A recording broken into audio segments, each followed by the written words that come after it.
कल भोर की चिंता में रात नींद न आनी, कल भोर की चिंता में रात नींद न आनी, रावण नहीं है मारना रोटी है कमानी। कल भोर की चिंता में रात नींद न आनी, रावण नहीं है मारना रोटी है कमानी। हम राम तो नहीं मगर ये बात भी सच है, हम राम तो नहीं मगर ये बात भी सच है। हर आदमी की होती है एक राम कहानी, हर आदमी की होती है एक राम कहानी, हर आदमी की होती है एक राम कहानी। नमस्कार, प्रणाम। मेरा नाम कवि निखिल कुमार सिंह है। दोस्तों, शहर में हम घूमते हैं, शहर में हम जाते हैं, लोगों से मिलते हैं। बहुत कम ऐसे लोग मिलते हैं जो सच्चे हो और अच्छे हो। सच्चा इंसान और अच्छा इंसान मिलना बहुत मुश्किल है। आज हम एक ऐसे सच्चे और अच्छे इंसान से आपको रूबरू करवाएंगे, आपको मिलवाएंगे, जो आज छपरा में किसी परिचय के मोहताज नहीं है। एक अच्छे समाज सेवी हैं, एक अच्छे शिक्षक हैं, एक अच्छे पुत्र हैं और शहर के लोगों के लिए आज काम कर रहे हैं, प्रतिबद्ध हैं। पिताजी और चाचा जी भगवान बाजार से कोचिंग शुरू करते हैं और वह कोचिंग नेवाजी टोला चौक पे आता है और एक स्कूल का रूप ले लेता है और वह स्कूल दो स्कूल में परिवर्तित हो जाता है और एक स्कूल सराय बख्श गरखा में हो जाता है और एक स्कूल नेवाजी टोला चौक छपरा में हो जाता है। मैं जिस व्यक्ति से आज बात करने आया हूं, 2016 में 2017 में वे जाते हैं कोटा। अत्यंत कठिन संघर्ष परिश्रम के बाद पिताजी अपने पुत्र को पढ़ाने के लिए भेजते हैं कोटा।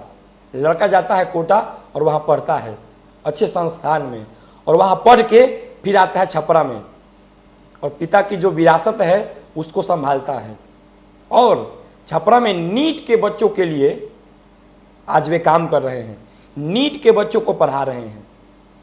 नाम है अमित कुमार। अमित सर, आपका बहुत बहुत स्वागत है। नमस्कार सर। तो छपरा में रहकर आपको कैसा लग रहा है? मेरे को सर बहुत अच्छा लगता है। मेरा सिंस ये होम टाउन है तो मुझे घर किसको प्यारा नहीं होता है। सही बात है। घर तो इंसान हो या फिर जानवर हो या फिर किसी को बात करे, घर सबको प्यारा होता है। बिल्कुल। और अपने घर को बेहतरीन बनाने के लिए हर कोई प्रयास बेहतरीन ही करता है और मैं भी यही काम कर रहा। अपना मेरा घर होम टाउन छपरा है और मैं पूरे छपरा के लिए, ये पूरा छपरा मेरा घर है, तो मैं छपरा को बेहतरीन बनाने के लिए हर एक सक्षम प्रयास करना चाहता और कर भी रहा सर। आप नीट के बच्चों को वर्तमान में पढ़ा रहे हैं। नीट के बच्चों को, नीट के बच्चों को पढ़ाने में क्या चुनौती आ रही है आपको? सर चुनौतियाँ बहुत सिंपल सी है कि देखिए बच्चे को, जैसे कि अभी क्या है कि बच्चे सर सोर्स जो कंटेंट उनको पढ़ाई के लिए चाहिए उनको बहुत अलग अलग जगह से सोर्सेस मिल रहे हैं। इंटरनेट से मिल रहा है, ऑफलाइन टीचर से मिल रहा है, ट्यूशन टीचर से मिल रहा है, स्कूल टीचर से मिल रहा है। तो बच्चे क्या है ना सर, टॉपिक में कंफ्यूज हो जा रहे हैं जी कि सर मैं पढ़ूँ तो कहाँ से पढ़ूँ, या फिर ये टीचर मुझे बताएं तो अच्छा बताए कि नहीं बताए, या फिर मुझे इंटरनेट वाले टीचर अच्छा बता रहे थे या फिर ऑफलाइन वाले टीचर अच्छा बता रहे थे। तो इस बात में क्या है सर, कंफ्यूजन हो जाता है बच्चों को। अच्छा। तो कंफ्यूजन एक चैलेंजिंग टास्क है टीचर्स के लिए।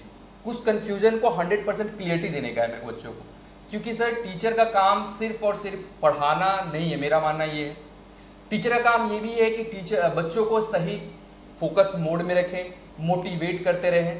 तो ये एक चैलेंजिंग टास्क हमारे लिए बन जाता है कि बच्चे कंफ्यूज आते हैं, उसको कंफ्यूजन्स को हटाना और उनको पर्टिकुलर एक फोकस मोड में लाना, ये एक चैलेंजिंग टास्क है हमारे टीचिंग स्टाइल के लिए। नीट पढ़ा रहे हैं और नीट से मुझे याद आया, अभी पेपर लीक हो गया और पेपर रद्द हो गया, तो इसको आप कैसे देखते हैं और सरकार को आप क्या सुझाव देना चाहेंगे इस विषय पे? सर देखिए, पेपर लीक का तो मैं ऐसे बोलूँ कि हर बच्चों के लिए ये निगेटिव पॉइंट्स है बोल सकते हैं, क्योंकि वो प्रिपरेशन करते हैं 1 साल 2 साल तक, और कहीं ना कहीं हर व्यक्ति को जो कि इंडिया में है या फिर आउट ऑफ इंडिया है, फिर हर व्यक्ति को लगता है कि मैं अगर बेहतरीन हूँ तो उस बेहतरीन चीज़ों को और बेहतरीन करने के लिए आपको एक कंपटीशन, एक एग्जाम देना होता है, उसके थ्रू आप कंपटीशन पास करते हैं कि मैं बेहतर हूँ कि सामने वाला बेहतर है। तो कहीं ना कहीं गवर्नमेंट या फिर उनकी एजेंसी उसको टेक्नोलॉजी के ऊपर, ट्रांसपेरेंसी के ऊपर में फोकस करना चाहिए, ताकि बच्चे का जो मोटिव है या फिर जितने वो मोटिवेट हो रहे हैं वो उनका मोटो हर्ट नहीं हो एग्जाम के रिगार्डिंग्स में।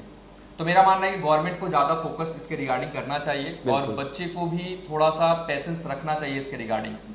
आप कोटा छोड़ के छपरा आए हैं, कोटा छोड़ के अब छपरा आ गए हैं, अब यहीं पे आप रह रहे हैं, तो छपरा के लिए और छपरा के बच्चों के लिए आपके पास क्या प्लान है? दूसरा सवाल कि बच्चे आप ही के पास पढ़ें, कोटा नहीं जाएं, पटना नहीं जाएं, अमित सर से ही बायो पढ़ें। 2 सवाल सर। पहला तो हमारे पास मैं क्या करने वाला हूँ आने वाले टाइम में बच्चों के लिए जी, और दूसरा सवाल हमारे पास ये है कि बच्चे मेरे से ही पढ़े, दूसरे जगह वो ना जाए, कोटा नहीं जाए, पटना नहीं जाए। सर मैं अभिभावक हूँ, हाँ। मैं अभिभावक हूँ, मान लीजिए कि मेरा कोई बच्चा है, सब अमित सर हम कोटा नहीं भेजेंगे, हम पटना नहीं भेजेंगे, हम आप ही के पास अपनी बच्ची को, अपने बच्चा को हम क्यों भेजें? देखिए सर, बहुत सिंपल सा है कि जो मैं एक्सपीरियंस लेकर के आया जी, और जितने अमाउंट्स लगते हैं वहां पे, और आपके शहर में ही वो सेम चीज अवेलेबिलिटी हो जा रही है, जितने सोर्सेस हैं या फिर जो भी फैसिलिटीज वहां मिल रही है इंस्टीट्यूशन के अंदर में, वो सेम फैसिलिटीज यहाँ भी आपको अवेलेबल हो।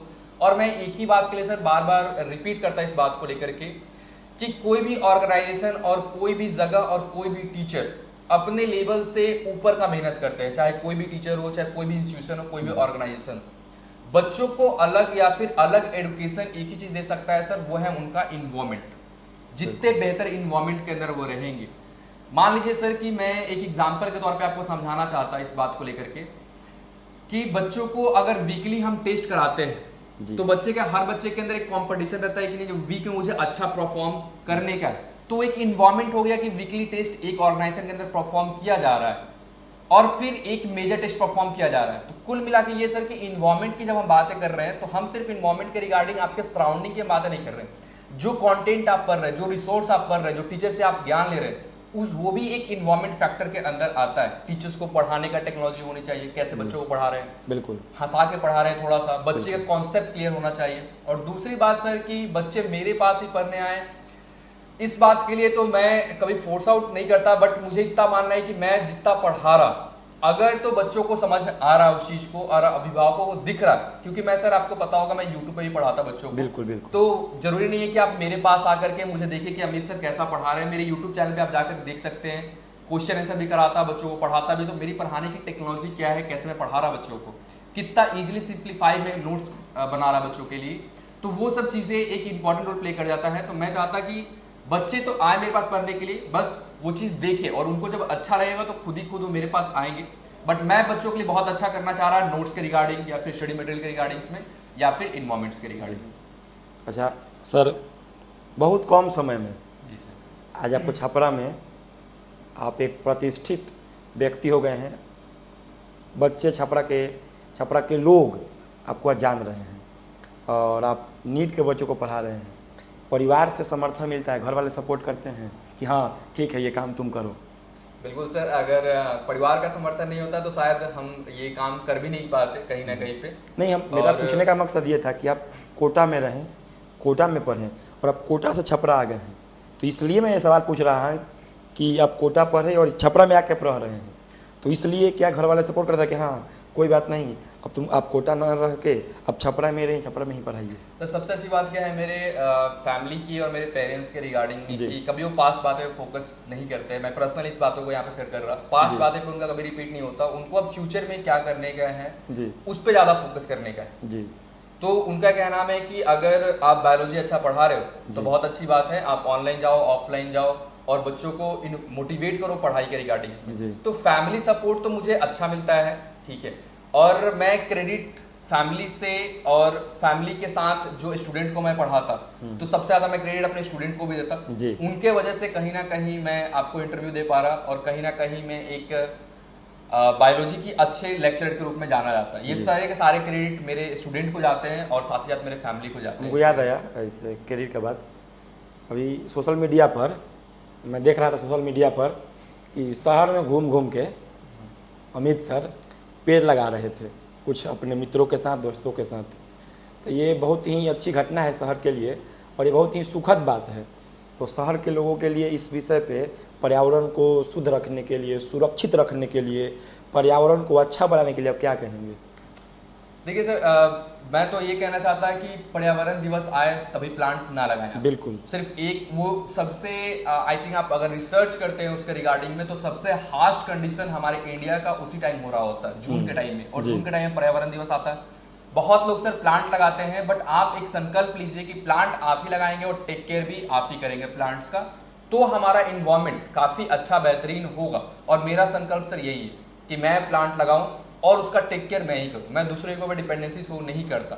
और प्लांट आप बढ़ाते जाएं, लगाते जाएं। मेरा जो टारगेट है आने वाले 2 साल के अंदर कि हम 20,000 प्लांट को लगा देंगे। 20,000 पेड़ जी सर, आप लगाएंगे अगले 2 साल में? 2 साल में। ऑन कैमरा बोल रहे हैं? ऑन कैमरा बोल रहा सर। अभी तक मैं 6,000 प्लांट लगा भी चुका, अच्छे लोकेशन पे ले जा करके, छपड़ा के बहुत बेहतरीन ऑर्गेनाइजेशन के साथ मिल करके हमने अच्छे जगह प्लांट करे।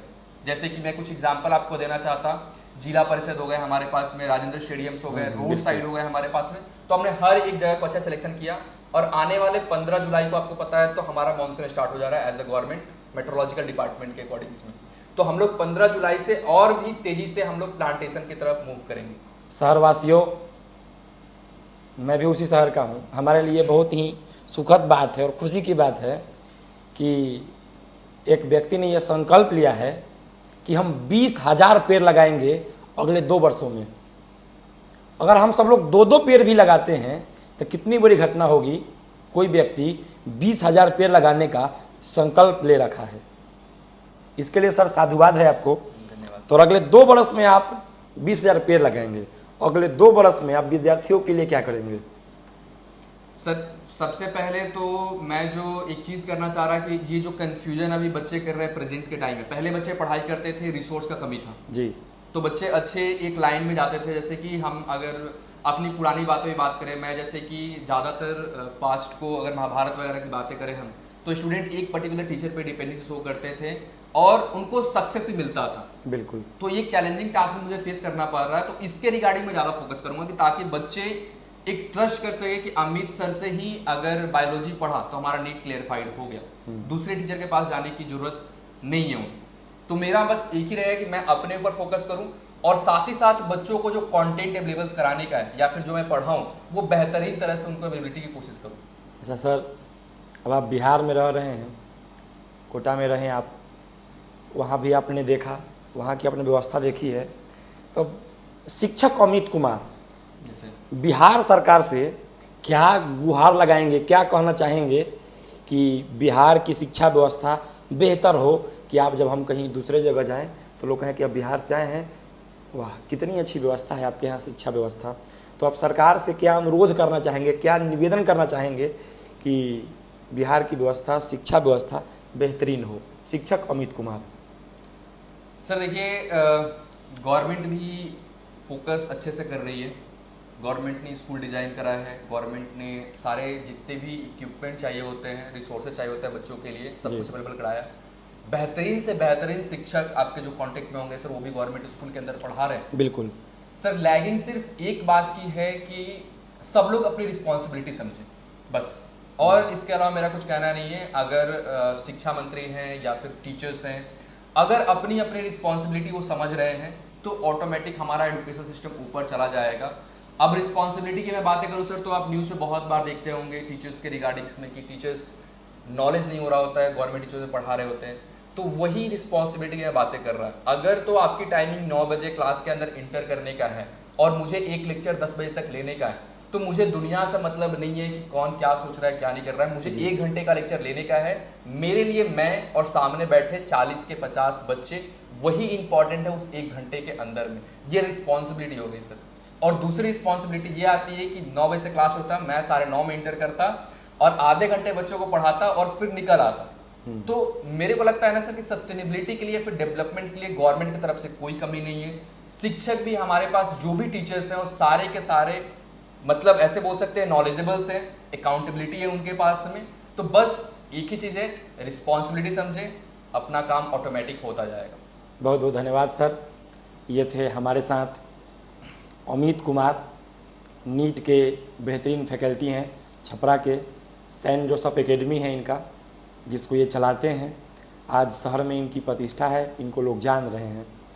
तो कैसा लगा आपको हमारा आज का ये वीडियो?